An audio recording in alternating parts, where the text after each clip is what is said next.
ജീവനുള്ള ദൈവം നാം കൂടി വരുമ്പോൾ നമ്മളുടെ മധ്യത്തിലേക്ക് കടന്നു വരുന്നു.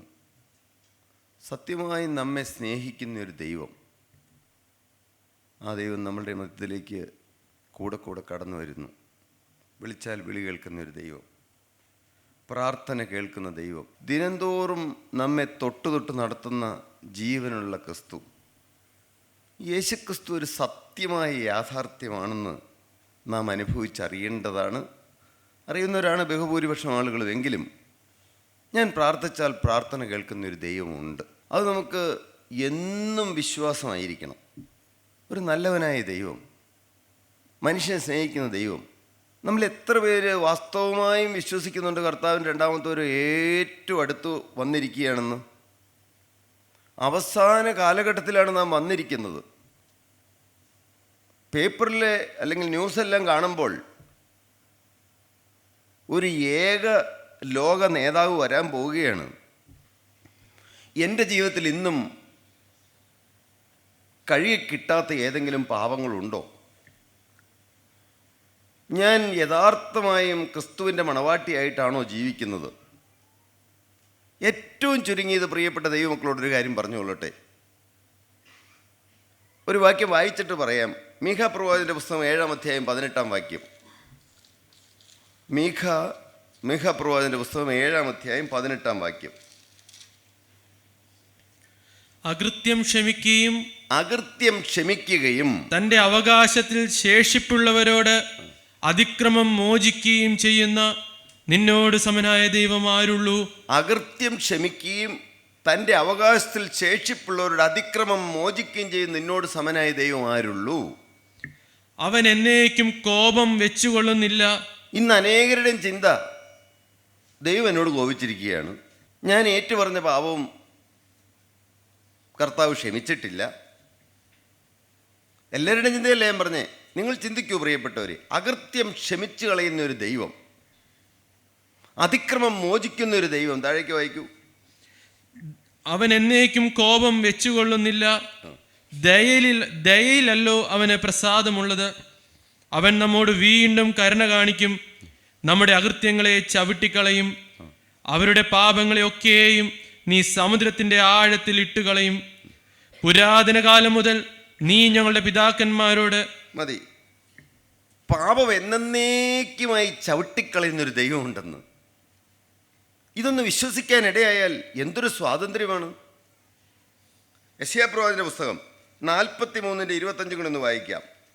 നാം കേട്ടത് പാപം എന്നേക്കുമായി സമുദ്രത്തിൻ്റെ ആഴങ്ങളിലേക്ക് എറിഞ്ഞു കളയുമെന്ന്. എന്നാൽ ഇന്നും പിശാച് നമ്മെ, നീ ഇന്ന പാപം ചെയ്തയാളല്ലേ, ഇന്ന പ്രായത്തിൽ നീ ഇന്ന കാര്യം ചെയ്തതല്ലേ.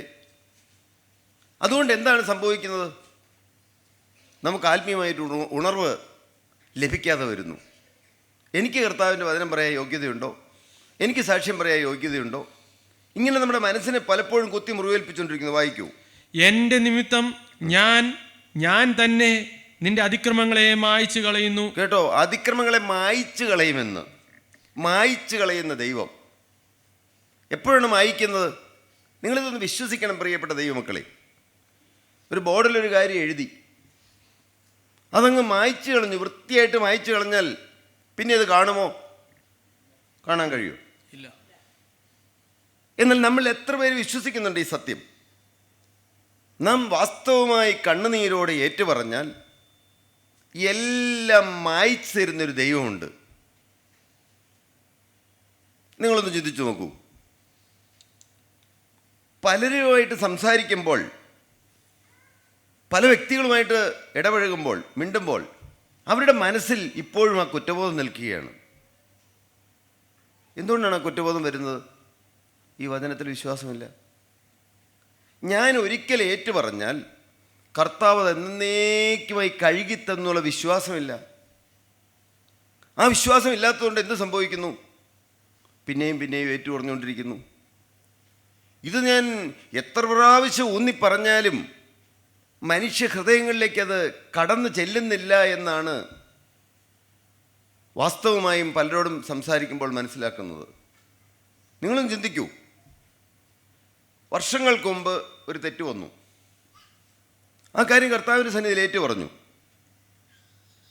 എന്നാൽ എന്നേക്കുമായി കർത്താവ് എനിക്കത് കഴുകി തന്നു എന്ന് കർത്താവ് ആ പുസ്തകത്തിൽ, ഓർമ്മയുടെ പുസ്തകത്തിൽ നിന്ന് മായ്ച്ചു കളഞ്ഞു എന്ന് ഞാൻ വിശ്വസിക്കുമ്പോഴാണ് യഥാർത്ഥമായി എൻ്റെ പാപം മായ്ച്ചു കിട്ടുന്നത്. ഇല്ലെങ്കിൽ പിശാച് നമ്മെ അവകാശം പറഞ്ഞുകൊണ്ട് വരും. ദുഷ്ടനായ പിശാച് നമ്മെ അവകാശം പറഞ്ഞുകൊണ്ട് വരും. പ്രിയപ്പെട്ട സഹോദരങ്ങളെ, മനസാക്ഷി കുറ്റപ്പെടുത്താൻ തുടങ്ങും.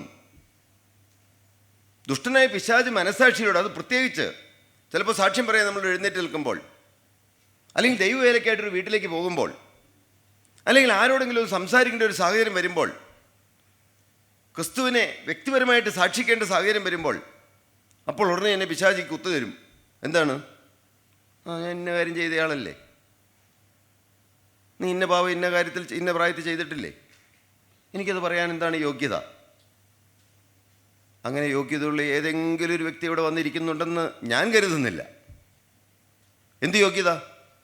ഒരു പാപവും ചെയ്യാത്തവർ, പ്രകടമായിട്ടെന്നല്ല മനസ്സിലൂടെയെങ്കിലും പാവങ്ങൾ വരാത്ത ആളുകളുണ്ടോ? ഇല്ലെന്നുള്ളതാണ് സത്യം. എന്നാൽ ഇന്നും മനസ്സിൽ കുറ്റബോധങ്ങൾ, കർത്താവ് കഴുകിത്തെന്നുള്ള ഉറപ്പില്ലാത്ത അവസ്ഥ.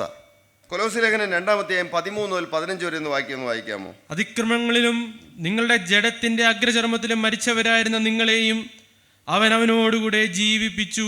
അതിക്രമങ്ങളിലും ജഡത്തിന്റെ അഗ്രചർമ്മത്തിലും മരിച്ചവരായിരുന്ന നിങ്ങളെയും അവൻ അവനോടുകൂടെ ജീവിപ്പിച്ചു.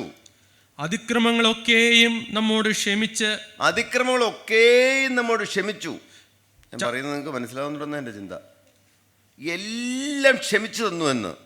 ഇല്ലെങ്കിൽ പിശാച് നമ്മെ കുറ്റപ്പെടുത്തിക്കൊണ്ടിരിക്കും. മനുഷ്യർ മറന്നുപോയി കാണില്ല നമ്മുടെ ജീവിതത്തിൽ വന്ന ചില തെറ്റുകൾ, നമ്മൾ ആരോടെങ്കിലും കോപിച്ചത്, ആരുടെയെങ്കിലും ഹൃദയത്തെ കുത്തി മുറിവേൽപ്പിക്കുന്ന രീതിയിൽ സംസാരിച്ചത്, ആരെയെങ്കിലും മുൻവിധിയോടെ സംസാരിച്ചത്, ആരോടെങ്കിലും മുൻവിധിയോടെ സംസാരിച്ചത്, ആരുടെയെങ്കിലും കുറ്റം സത്യമാണോ എന്ന് അറിയാതെ തന്നെ നാം പറഞ്ഞു പോയത്. വചന ശുശ്രൂഷയിൽ ഇതെല്ലാം കേൾക്കുമ്പോൾ പ്രിയപ്പെട്ട ദൈവജനമേ, ഒരു കാര്യം നാം വിശ്വസിക്കണം. എന്താണ്? അതിക്രമങ്ങളൊക്കെയും നമ്മോട് ക്ഷമിച്ചു. എല്ലാം ക്ഷമിച്ചു എന്ന് വിശ്വസിക്കാൻ ഇടയാകുക. അല്ലെങ്കിൽ കർത്താവിന് പ്രവർത്തിക്കാൻ കഴിയില്ല. നമ്മുടെ മനസാക്ഷിയിൽ നിന്നെല്ലാം കഴുകിക്കിട്ടുന്നു. അതിനാണ് പറയുന്നത്, ഒരുത്തൻ ക്രിസ്തുവിലായാൽ അവൻ പുതിയ സൃഷ്ടിയാകുന്നു. എല്ലാം കഴുകിക്കഴിഞ്ഞു. ഇത് വിശ്വസിക്കാതെ ഒരിക്കലും ക്രിസ്തീയ ജീവിതത്തിൽ ഒരു ജയജീവിതം മുന്നോട്ട് നമുക്ക് നയിക്കാൻ സാധ്യമല്ല. നിങ്ങൾക്ക് മനസ്സിലാകുമെന്നാണ് ഞാൻ കരുതുന്നത്.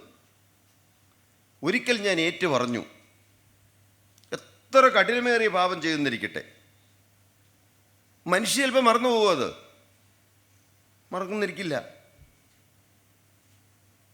നമ്മളൊരു അഴുക്കായ ജീവിതത്തിലേക്ക് പോകരുത്, ഒരിക്കലും പോകാൻ ഇടവരരുത്. പക്ഷെ ആ ആൾ അടുത്ത് വരുമ്പോൾ നമുക്ക് ആ കാര്യം അറിയാമെങ്കിൽ, ഒരു പക്ഷേ നമ്മുടെ ഉള്ളിൽ ഇവനിപ്പോൾ പ്രസംഗിക്കുന്നൊക്കെ ഉണ്ട്, അല്ലെങ്കിൽ ഇവനിപ്പോൾ വലിയ ദൈവവേലയെന്ന് പറഞ്ഞ് നടക്കുന്നുണ്ട്, പക്ഷെ അവനാരാന്ന് എനിക്കറിയാമല്ലോ. നിങ്ങൾക്ക് മനസ്സിലാവുന്നുണ്ടോ ഞാൻ പറയുന്നതിൻ്റെ ആഴം? എന്നാൽ ജീവനുള്ള ദൈവത്തിൻ്റെ സന്നിധിയിൽ ഒരിക്കൽ നാം ഏറ്റുപറഞ്ഞാൽ അത് എന്നേക്കുമായി കർത്താവ് കഴുകി തന്നുവെന്ന് നാം വിശ്വസിക്കുമ്പോൾ മാത്രമാണ് നമ്മുടെ പാപം കഴുകി കിട്ടുന്നത്. ഇത് ഇന്നും അനേകരെ കുത്തി മുറിവേൽപ്പിച്ചുകൊണ്ടിരിക്കുന്ന കാര്യമാണ്. ഞാൻ ഏറ്റു പറഞ്ഞു, പിന്നെയും എന്താണ്, ഇന്നും ഇപ്പോൾ അവസാന സമയത്ത് ദൈവം ഇതിൽ പ്രാർത്ഥിക്കും, അല്ലെങ്കിൽ കൃപ ഏറ്റവും കൂടുതൽ ഇറങ്ങി വരുന്ന സമയത്ത് വചന ശുശ്രൂഷ നടക്കുമ്പോൾ എന്നാൽ ഒന്നുകൂടി ഞങ്ങൾ പറഞ്ഞേക്കാം. നിങ്ങളും ചിന്തിച്ചു നോക്കൂ, അങ്ങനെ പറയുന്നവരാരെങ്കിലും ഉണ്ടോ ഇവിടെ ഇരിക്കുന്നവർ? പ്രിയപ്പെട്ട ദൈവമക്കളെ, ഒരിക്കൽ ഞാൻ ഏറ്റു പറഞ്ഞത്, കർത്താവ് എനിക്ക് എന്നേക്കുമായി കഴുകി തന്നു, എൻ്റെ അപ്പം മറന്നില്ലെങ്കിലും എൻ്റെ അമ്മ മറന്നില്ലെങ്കിലും, എൻ്റെ അയൽവക്കംകാർ മറന്നില്ലെങ്കിലും, എൻ്റെ സ്നേഹിതർ മറന്നില്ലെങ്കിലും, എൻ്റെ സഹോദരങ്ങൾ മറന്നില്ലെങ്കിലും എൻ്റെ കർത്താവിനെ എന്നേക്കുമായി കഴുകി. ഞാൻ ഏറ്റു പറഞ്ഞാൽ എൻ്റെ യേശു എന്നെ കഴുകുമെന്നുള്ള വിശ്വാസം, അതാണ് ക്രിസ്തീയ ജീവിതത്തിൻ്റെ ഏറ്റവും അടിസ്ഥാനപരമായ സത്യം. നിങ്ങളിപ്പോഴും, ഞാൻ അതീവ ബഹുമാനത്തോടെയാണ് ചോദിക്കുന്നത്, ഇപ്പോഴും ഒരിക്കൽ ഏറ്റു പറഞ്ഞ പാപം പിന്നെയും പറഞ്ഞുകൊണ്ടിരിക്കുന്നവരില്ലേ? എന്നാൽ അപ്പോൾ സംഭവിക്കുന്നത് എന്താണെന്നറിയാമോ? കർത്താവിൻ്റെ തിരുരക്തത്തെ നാം മലിനമെന്നെണ്ണുകയാണ്. എന്നെ വീണ്ടെടുത്ത തിരുരക്തത്തെ ഞാൻ മലിനമെന്നെണ്ണുന്നു. ആ രക്തത്തിന് ശക്തി ഇല്ലെന്ന് ഞാൻ കരുതുന്നു. അങ്ങനെയാണ് ഞാൻ വിശ്വസിക്കുന്നത്. എന്നാൽ യേശുവിൻ്റെ തിരുരക്തം വന്ന് ഒരിക്കൽ കഴുകിയാൽ അത് കഴുകിയതാണ്. അപ്പോൾ എന്ത് ചെയ്യാൻ പറ്റും? അപ്പോൾ നമ്മുടെ മനസ്സാക്ഷി കഴുകി കിട്ടി. ഇനി ലോകം എന്ത് വേണമെങ്കിലും പറഞ്ഞോട്ടെ, ആരെന്നെക്കുറിച്ച് എന്ത് വേണമെങ്കിലും പറഞ്ഞോട്ടെ. എനിക്കറിയാം, ഞാൻ എൻ്റെ ജീവിതം കൃത്യമായി വെച്ചുകൊണ്ടാണ് പറയുന്നത്. ആരോടും ക്ഷമ പറയാൻ എനിക്ക് മടിയില്ല. എന്നാൽ പലപ്പോഴും എൻ്റെ സംസാരത്തിൽ വളരെ വേദനിപ്പിച്ച് സംസാരിക്കുന്നൊരു പ്രകൃതം എനിക്കുണ്ട്. മുഴുവൻ മാറിയെന്ന് ഞാൻ പറയുന്നില്ല. എന്നാൽ പഴയ കാലങ്ങളിൽ ആരെങ്കിലും ഒരാൾ ഒരു കാര്യം വന്ന് പറഞ്ഞാൽ അത് അപ്പാടെ അങ്ങ് വിശ്വസിക്കും. ഒരാൾക്കെതിരായി പറഞ്ഞാൽ ഞാൻ അവരോട് വളരെ വേദനിപ്പിച്ച് സംസാരിക്കും. ഈ ഇരിക്കുന്നവരിൽ തന്നെ പലർക്കും അങ്ങനെ സങ്കടം അനുഭവം ഉണ്ടായ ആളുകൾ കാണും. എന്നാൽ ഞാൻ എൻ്റെ കർത്താവിൻ്റെ സന്നിധിയിൽ അത് ഏറ്റു പറഞ്ഞാൽ എന്നേക്കുമായി കർത്താവ് അത് കഴുകി തന്നു എന്ന് ഞാൻ പൂർണ്ണമായും വിശ്വസിക്കുന്നുണ്ട്. എൻ്റെ മനസ്സാക്ഷിയിൽ ഒരു പരമാണുവിന് പോലും എന്തില്ല, കരടില്ല. നിങ്ങൾക്ക് ഞാൻ പറയുന്നതിൻ്റെ ആഴം മനസ്സിലാവുന്നുണ്ടെന്നാണ് ഞാൻ കരുതുന്നത്. ഇതാണ് യഥാർത്ഥ വിശ്വാസം. ഇതാണ് യഥാർത്ഥ വിശ്വാസം. എന്നാൽ ഇപ്പോഴും പലപ്പോഴും പിശാച് നമ്മെ കുത്താൻ വരുന്നു. അതന്ന് പറഞ്ഞതല്ലേ, ഇനി ഒന്നോടെ ഏറ്റു പറഞ്ഞേക്കാം. ഒരിക്കൽ പറഞ്ഞ പാപം, ഒരിക്കൽ ഏറ്റു പറഞ്ഞ പാപം വീണ്ടും വീണ്ടും നിങ്ങൾ പറയാൻ നിങ്ങളുടെ മനസ്സ് മുതിരുന്നുണ്ടെങ്കിൽ, നിങ്ങൾ ഹൃദയം ആഗ്രഹിക്കുന്നുണ്ടെങ്കിൽ, അതിൻ്റെ അർത്ഥം വാസ്തവമായി നിങ്ങളെ കർത്താവ് കഴിയുമെന്ന് വിശ്വസിക്കുന്നില്ല എന്ന്. ഇതൊരു പരമസത്യമാണ്. എന്നാൽ കൃപയാൽ പാപിയായ എനിക്ക് കർത്താവ് തന്നിരിക്കുന്ന മഹാഭാഗ്യം അതാണ്. എല്ലാം കർത്താവ് കഴുകിത്തന്നു എന്നുള്ള വിശ്വാസം. അതോർക്കുമ്പോൾ തന്നെ എൻ്റെ ഹൃദയം ആനന്ദം കൊണ്ട് നിറയും.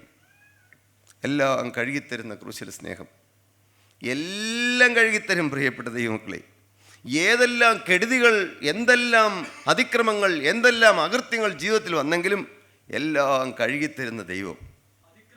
അതിക്രമങ്ങളൊക്കെയും നമ്മളോട് ക്ഷമിച്ച് ചട്ടങ്ങളാൽ നമുക്ക് വിരോധവും പ്രതികൂലവുമായിരുന്ന കൈയെഴുത്ത് മായ്ച്ച് ക്രൂശിൽ തറച്ച് നടുവിൽ നിന്ന് നീക്കിക്കളഞ്ഞു. എല്ലാം ക്രൂശിൽ തറച്ചു, നടുവിൽ നിന്ന് നീക്കിക്കളഞ്ഞു. എന്താണ് പറഞ്ഞത്? ഞാൻ ചെയ്ത പാപങ്ങളെല്ലാം, എൻ്റെ ജീവിതത്തിൽ എന്തെല്ലാം പാപം വന്നോ അതെല്ലാം ഞാൻ കർത്താവിനോട് ഏറ്റു പറയുമ്പോൾ കർത്താവ് അത് എന്നേക്കുമായി ക്രൂശിൽ തറച്ചു. ഇതൊരു പുതിയ അറിവ് ഞാൻ പറയുകയല്ല. എന്നാൽ കൃപയാൽ ദൈവം എനിക്ക് തന്നിരിക്കുന്നൊരു ഭാഗ്യം. നിങ്ങൾ എത്ര പേർക്ക് അങ്ങനെ ഒരു വിശ്വാസമുണ്ട്? നമ്മൾ പൂർണ്ണമായും വിശ്വസിക്കുന്നത്. ഇപ്പോൾ നിങ്ങൾ പലരും ചിന്തിച്ചുകൊണ്ടിരിക്കുന്നുണ്ട്, എനിക്കങ്ങനെ വിശ്വാസമുണ്ടോ? എൻ്റെ മനസ്സിലൂടെ ഇപ്പോഴും ചില പാവങ്ങൾ ഇനിയും മോചിച്ച് കിട്ടാനില്ലെന്ന് ചിന്തയില്ലേ? ചിന്തിച്ചു നോക്കൂ. ലോകം എന്തെല്ലാം കാര്യങ്ങൾ നമ്മളെക്കുറിച്ച് ഓർക്കുന്നുണ്ടായിരിക്കും, ഏതെല്ലാം കാര്യങ്ങൾ ഓർക്കുന്നുണ്ടായിരിക്കും. പറഞ്ഞോട്ടെ, ആർക്ക് പാട്? നമുക്ക് വല്ല കുഴപ്പമുണ്ടോ? ദൈവം ഒരു മനുഷ്യനെ നീതീകരിച്ചാൽ ദൈവം നീതീകരിക്കുന്നവനെ ആര് കുറ്റം ചുമത്തും? ഒരുത്തനും കുറ്റം ചുമത്താൻ സാധ്യമല്ല. എൻ്റെ യേശു എനിക്ക് വേണ്ടിയിട്ട് മരിച്ചത്, അവിടുത്തെ തിരുരക്തം ഒഴുക്കിയത്, അവിടുത്തെ മുഴുവൻ രക്തവും ഒഴുക്കി തന്നത് എന്തിനു വേണ്ടിയാണ്? എൻ്റെ പാപമെല്ലാം കഴുകിത്തരുവാൻ, എൻ്റെ പാപം ക്ഷമിച്ചു തരുവാനല്ല, എല്ലാം എന്നേക്കുമായി മായ്ച്ചു കളയുവാൻ, എൻ്റെ പാപം മറച്ചു കളയുവാനല്ല. പഴയ നിയമകാലത്ത് എന്താണ്? യാഗം ചെയ്ത് നിയമം ചെയ്തവരായ വിശുദ്ധന്മാർ അവരുടെ പാപം മറച്ചു കൊടുക്കുകയായിരുന്നു. അതുകൊണ്ടാണ് ലംഘനം ക്ഷമിച്ചും പാപം മറച്ചും കിട്ടിയെന്ന് പറയുന്നത്. എന്നാൽ ഇന്നോ ക്രൂശിൽ വെച്ച് എന്നേക്കുമായി മായ്ച്ചു കളഞ്ഞു. തിരുരക്തത്താൽ എല്ലാം കഴുകി എന്നേക്കുമായി ഓർക്കയില്ല. അതുകൊണ്ടാണ് പറയുന്നത്, അകൃത്യം ക്ഷമിക്കുകയും തൻ്റെ അവകാശത്തിൽ ശേഷിപ്പുള്ളവരോട് അതിക്രമം മോചിക്കുകയും ചെയ്യുന്ന നിന്നോട് സമനായ ദൈവം ആരുള്ളൂ? എന്നേക്കുമായി കഴുകി കിട്ടുന്നു. ആ കഴുകാൻ വേണ്ടി എൻ്റെ കർത്താവ് എന്തെല്ലാം ചെയ്തു? മക്കൾ ജഡരക്തങ്ങളോടുകൂടിയവരാകൊണ്ട് അവനും അവരെപ്പോലെ ജഡരക്തങ്ങളോടുകൂടിയവനായി. എന്നെപ്പോലെ, നമ്മെ ഓരോരുത്തരെയും പോലെ ജഡമുള്ളവനായി, രക്തമുള്ളവനായി, ശരീരമുള്ളവനായി, ജഡരക്തങ്ങളോട് കൂടിയവനായി. മക്കൾ ജഡരക്തങ്ങളോട് കൂടിയവരാകിയാൽ അവനും അവരെപ്പോലെ ജഡരക്തങ്ങളോട് കൂടിയവനായി മരണത്തിൻ്റെ അധികാരിയായ പിശാചിനെ, ഇതാണ് വിശ്വസിക്കേണ്ടത്, മരണത്തിൻ്റെ അധികാരിയായ പിശാചിനെ തൻ്റെ മരണത്താൽ നീക്കി ജീവപര്യന്തം മരണഭീതിയാൽ. എന്താണ് മരണഭീതി എന്ന് പറഞ്ഞാൽ? പാപത്തിൻ്റെ ശമ്പളം എന്താണ്? ഉറക്കെ പറയൂ. മരണം. മരണത്തിൻ്റെ ഭീതിയാൽ അടിമകളായിരുന്നവരൊക്കെയും വിടുവിച്ചു. ദുഷ്ടനായ പിശാചിൻ്റെ തലയെ കർത്താവ് ക്രൂശിൽ തകർത്തു. ആ ഒരു കാര്യത്തിൽ നാം വിശ്വസിക്കുമ്പോൾ ഇനി പിശാചിനെ ഒരിക്കലും തൊടാൻ സാധ്യമല്ല. പിശാച് ഓടി അലർത്ത് വരും. അലർന്ന സിംഹം പോലെ ആരെ വിഴുങ്ങേണ്ടുവെന്ന് തിരഞ്ഞൂടാടി നടക്കുകയാണ്. എന്നാൽ എൻ്റെ കർത്താവിൻ്റെ തിരുരക്തം എന്നെ പൊതിഞ്ഞിരിക്കുന്നിടത്തോളം കാലം ദുഷ്ടനായ പിശാചിനെ തൊടാൻ കഴിയുകയില്ല. പ്രിയപ്പെട്ട ദൈവത്തിൻ്റെ ജനമേ, 7 പ്രാവശ്യം എൻ്റെ കർത്താവിനെ വിസ്തരിച്ചു. ഏതൊക്കെ കോടതിയിലാണ്? 4 കോടതികളിൽ 7 പ്രാവശ്യം വിസ്തരിച്ചു. ഒന്ന് ഖന്നാവിൻ്റെയും കയ്യാഫാവിൻ്റെയും കോടതിയിൽ, 2 സന്നിധി സംഘത്തിൻ്റെ കോടതിയിൽ, 3 ഹെരോദാവിൻ്റെ കോടതിയിൽ, പിന്നെയോ പീലാത്തോസിൻ്റെ കോടതിയിൽ. മാറി മാറി വിസ്തരിച്ചു. ഞാൻ ആ പീലാത്തോസിൻ്റെ കാര്യം പറയുമ്പോൾ, പീലാത്തോസിൻ്റെ കോടതിയിൽ വിസ്തരിച്ചതിന് ശേഷം പുറത്തേക്ക് സ്റ്റെപ്പുകൾ ഇറങ്ങി നടന്ന് വരുമ്പോൾ ആ സ്റ്റെപ്പിൽ രക്തം ഇറ്റിറ്റ് വീണു, തുള്ളി തുള്ളിയായി. നിങ്ങളൊന്ന് മനസ്സിൽ ധ്യാനിച്ചു നോക്കൂ. രക്തം ഇറ്റിറ്റ് വീണുവെന്ന്. അവൻ പാപം ചെയ്തിട്ടല്ല, അവൻ്റെ വായിൽ വഞ്ചനയൊന്നും ഉണ്ടായിരുന്നില്ല. എന്നാൽ എന്നെ രക്ഷിപ്പാൻ, എന്നെ മണവാട്ടി സഭയുടെ അംഗമാക്കുവാൻ, എന്നെ വിശുദ്ധനാക്കുവാൻ, എന്നെ നീതീകരിക്കുവാൻ, കുറ്റവാളിയായി എന്നെ നീതീകരിക്കുവാൻ തുള്ളി തുള്ളിയായി രക്തം വീണുവെന്ന്. ആ കാലിങ്ങനെ ഓരോന്ന് എടുത്തെടുത്ത് വയ്ക്കുമ്പോൾ, ഒരു ചെളിയിൽ നാം ചവിട്ടിയിട്ട് തൊട്ടടുത്ത സ്ഥലത്ത് നാം കാല് വയ്ക്കുകയാണെങ്കിൽ അവിടെ മുഴുവൻ ആ ചെളിയുടെ പാട് വീഴും. അതുപോലെ തിരുരക്തം ചിന്തിയെന്ന്. അതുകൊണ്ട് ദുഷ്ടനായ പിശാചിൻ്റെ തലയെ തകർത്തു എന്ന്, ക്രൂശിന്മേൽ ജയോത്സവം കൊണ്ടാടിയെന്ന് അത് നാം വിശ്വസിക്കുമ്പോൾ നമുക്ക് മോചനമായി. എന്നാൽ പിന്നെയും ജീവിതത്തിൽ ചെറിയ ചെറിയ തെറ്റുകൾ വരില്ലേ? വരുമോ? അതുകൊണ്ടും നിങ്ങളും പാപം സംബന്ധമായി മരിച്ചവരെന്നും ക്രിസ്തുയേശുവിൽ ദൈവത്തിന് ജീവിക്കുന്നവരെന്നും നിങ്ങളെ തന്നെ എണ്ണുവിനെന്ന്. പാപം നിങ്ങളുടെ മർത്യശരീരത്തിൻ്റെ മോഹങ്ങളെ അനുസരിക്കുമാറിനി വാഴരുതെന്ന്. നിങ്ങളുടെ അവയവങ്ങളെ അനീതിയുടെ ആയുധങ്ങളായി പാപത്തിന് സമർപ്പിക്കരുതെന്ന്. നിങ്ങളുടെ അവയവങ്ങളെ നീതിയുടെ ആയുധങ്ങളായി ദൈവത്തിന് സമർപ്പിപ്പിനെന്ന്. അതാണ് പറഞ്ഞു വന്നത്. പാപം ചെയ്യുന്നവൻ പിശാചിൻ്റെ മകനാകുന്നു. അതുകൊണ്ട് ഏതെങ്കിലും ഒരു പാപം വന്നാൽ നിങ്ങൾ നിരാശപ്പെടേണ്ട ആവശ്യമുണ്ടോ? ഉണ്ടോ പ്രിയപ്പെട്ട ദൈവജനമേ? എന്നാൽ മനസ്സറിഞ്ഞ ജീവിതത്തിലൊരു പാപം വരരുത്. ഏതെങ്കിലും പാപം വന്നാൽ എല്ലാം തീർന്നു എന്ന് വെച്ച് നിരാശപ്പെടണം എന്നല്ല പറഞ്ഞത്. തിരുവചനം എല്ലാറ്റിനും മറുപടി തരുന്നുണ്ട്. എൻ്റെ കുഞ്ഞുങ്ങളെ, നിങ്ങൾ പാപം ചെയ്യാതിരിപ്പാൻ ഞാൻ നിങ്ങൾക്ക് എഴുതുന്നു. ഒരുത്തൻ പാപം ചെയ്തു എങ്കിലോ നീതിമാനായ യേശുക്രിസ്തു എന്ന കാര്യസ്ഥൻ നമുക്ക് പിതാവിൻ്റെ സന്നിധിയിലുണ്ട്. അവൻ നമ്മുടെ പാപങ്ങൾക്ക് പ്രായശ്ചിത്തമാകുന്നു. മനസ്സറിഞ്ഞൊരു പാപം വരരുത്. നമ്മുടെ ഇതിന് മാത്രമല്ല, സർവ്വലോകത്തിൻ്റെ പാപത്തിനും തന്നെ ഒരു തെറ്റ് വരരുത്. ഒരു ചെറിയ കൂട്ടം മനുഷ്യർ പൂർണ്ണ വിശുദ്ധരായി ജീവിക്കണം നമുക്ക് തീരുമാനമെടുത്ത് അങ്ങനെ വിശുദ്ധിയോടെ നിന്നാൽ ഈ ഒരു ചെറിയ കൂട്ടത്തെ കൊണ്ട് കർത്താവ് തൻ്റെ ശിഷ്യന്മാരെ കൊണ്ട്, മീനുളുമ്പുതാർന്ന ശിഷ്യന്മാരെ കൊണ്ട് ലോകത്തെ കീഴ്മേൽ മറിച്ചെങ്കിൽ അത്ഭുതങ്ങൾ നടക്കം. പ്രിയപ്പെട്ടവരെ, ആർക്കും തടയാൻ സാധ്യമല്ല.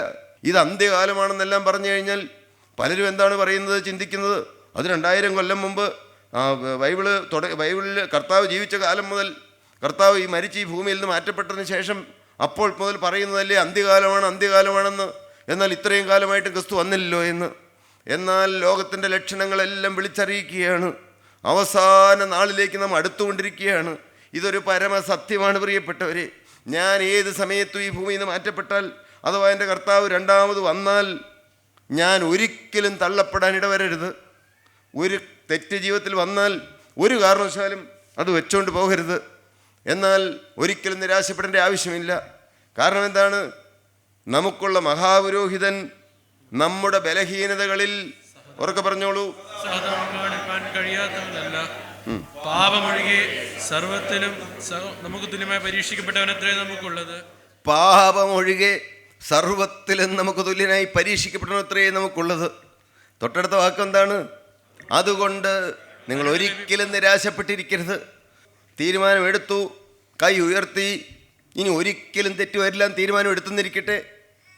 നിങ്ങൾ വീട്ടിൽ ചെന്നപ്പോൾ സാഹചര്യവശാൽ തെറ്റ് ചെയ്തു പോയി, ഉടനെ ഇനി അടുത്ത സെക്കൻഡ് സാറ്റർഡേ അല്ല അടുത്ത മീറ്റിങ്ങിൽ വരട്ടെ എന്ന് നിങ്ങൾ ചിന്തിക്കരുത്. പ്രിയപ്പെട്ട ദൈവജനമേ, ഒരു സെക്കൻഡ് വൈകിക്കരുത്. കാരണം അലറുന്ന സിംഹം പോലെ ദുഷ്ടനായ പിശാച് ആരെ വിഴുങ്ങേണ്ടും തെരഞ്ഞൂടാടി നടക്കുന്നുണ്ട്. ആ സെക്കൻഡിൽ തന്നെ മുട്ടുമടക്കാൻ പറ്റുമെങ്കിൽ മുട്ടുമടക്കി, അതല്ല ഏത് സാഹചര്യത്തിലാണെങ്കിലും ഓടിച്ചെന്ന് ചിലപ്പോൾ ബാത്റൂമിൽ നിന്നാൽ മതിയായിരിക്കും. അതല്ലെങ്കിൽ ഏത് സാഹചര്യത്തിലാണെങ്കിലും കർത്താവേ എന്ത് ചെയ്യണമെന്ന് പറഞ്ഞത്, നമുക്കുള്ള മഹാപുരോഹിതൻ, ഈ വചനത്തിൽ നിങ്ങൾ വിശ്വസിക്കൂ പ്രിയപ്പെട്ടവരെ, നമുക്കുള്ള മഹാപുരോഹിതൻ നമ്മുടെ ബലഹീനതകളിൽ സഹതാപം കാണിപ്പാൻ കഴിയാത്തവനല്ല, പാപമൊഴികെ സർവത്തിലും നമുക്ക് തുല്യനായി പരീക്ഷിക്കപ്പെട്ടവനത്രയേ നമുക്കുള്ളത്. അതുകൊണ്ട് കരുണ ലഭിപ്പാനും, അടുത്ത വാക്കെന്താണ്? അതൊരിക്കലും മറക്കരുത്. രാത്രിയിൽ വഴക്കുണ്ടായാൽ, രാത്രിയിൽ ഒരു ഇഷ്ടക്കുറവുണ്ടായാൽ ഒരിക്കലും നിങ്ങൾ കാലത്തെ ഒരു വെച്ചുകൊണ്ട് പോകരുത്. ഞാൻ ഞെട്ടലോടെ കേട്ട സംഭവങ്ങളുണ്ട്, വിശദീകരിക്കുന്നില്ല. വൈകിട്ട് ഭക്ഷണം കഴിഞ്ഞു, ഭർത്താവ് കിടന്നുറങ്ങി, കാലത്തെ നീണ്ടു നിവർന്ന ബോഡി കിട്ടി. ആരുടെയും നാളും നാഴിക അറിയുന്നില്ല. ആ ഭാര്യ ഭർത്താവിനെ എൻ്റെ തല മടിയിലെടുത്തു വെച്ചുകൊണ്ട് ഏങ്ങലടിച്ച് കരയുകയാണ്. ഒരു പക്ഷേ ആ രാത്രിയിൽ, പ്രിയപ്പെട്ട ദൈവജനമേ, ഇന്ന് രാത്രിയിൽ ഞാൻ ഉറങ്ങാൻ കിടക്കുന്നു, നാളെ കാലത്ത് നാം ഈ ഭൂമിയിൽ ഉണ്ടാകുമെന്ന് ആരും ചിന്തിക്കേണ്ട. ചിലപ്പോൾ ഉണ്ടാകാതിരിക്കാം. ഏത് സമയത്തും ഈ ഭൂമിയിൽ നിന്ന് മാറ്റപ്പെടാം. അഥവാ എൻ്റെ കർത്താവിൻ്റെ രണ്ടാമത്തെ ഒരു ഏത് സമയത്തും ആകാം. ഈ ഭൂമിയിൽ നിന്ന് മാറ്റപ്പെട്ടാൽ നാം എന്ത് ചെയ്യും? പിന്നെ ആരും പ്രാർത്ഥിച്ചിട്ട് കാര്യമില്ല. കുറേ പേര് പ്രാർത്ഥിച്ച് നിങ്ങളെ സ്വർഗത്തിൽ കടത്തിവിടുമെന്ന് നിങ്ങൾ ചിന്തിക്കരുത്.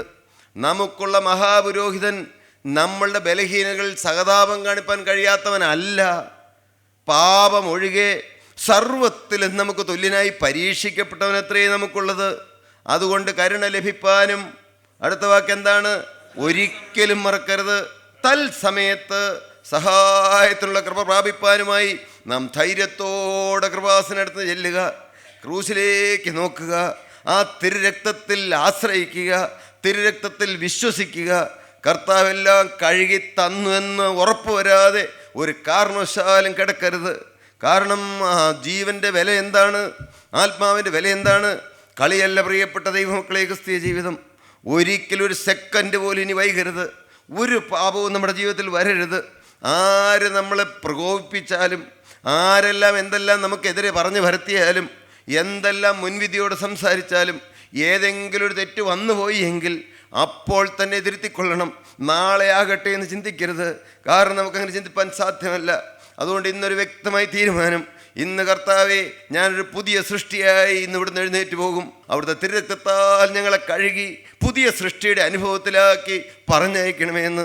എന്നും പുതിയ സൃഷ്ടിയുടെ അനുഭവം, എന്നും പുതിയ വസ്ത്രം, എപ്പോഴും വസ്ത്രം മുഷിയാതെ കാത്തു സൂക്ഷിക്കുന്നു, എപ്പോഴും ജാഗ്രതയോടെ ജീവിക്കുന്നു. അങ്ങനെ ഓരോരുത്തരും ജീവിക്കുമ്പോൾ സ്വർഗത്തിലെ ദൈവം അത്ഭുതം പ്രവർത്തിച്ചുകൊള്ളും. നമ്മൾ പ്രത്യേകിച്ച് ഒന്നും ചെയ്തില്ലെങ്കിലും കർത്താവിൻ്റെ പരിശുദ്ധാത്മാവ് നമ്മളെ ഉദ്വേഗിപ്പിച്ചുകൊണ്ട് നമ്മൾ ഏത് വിധേനയും കർത്താവിൻ്റെ വേലയ്ക്ക് വേണ്ടി അനേകരെ തീയിൽ നിന്ന് വലിച്ചെടുത്ത് രക്ഷിപ്പാനായി കർത്താവ് കാര്യപരിപാടികളെല്ലാം നിവർത്തിച്ചുകൊള്ളും.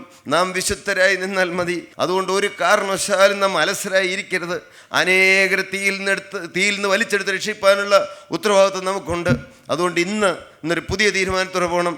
ഞാനൊരു പുതിയ സൃഷ്ടിയായി ജീവിക്കും എന്നുവരെ മരണത്തോളം ഒരു കാരണവശാലും എൻ്റെ ജീവിതത്തിലൊരു കറ വരികയില്ല.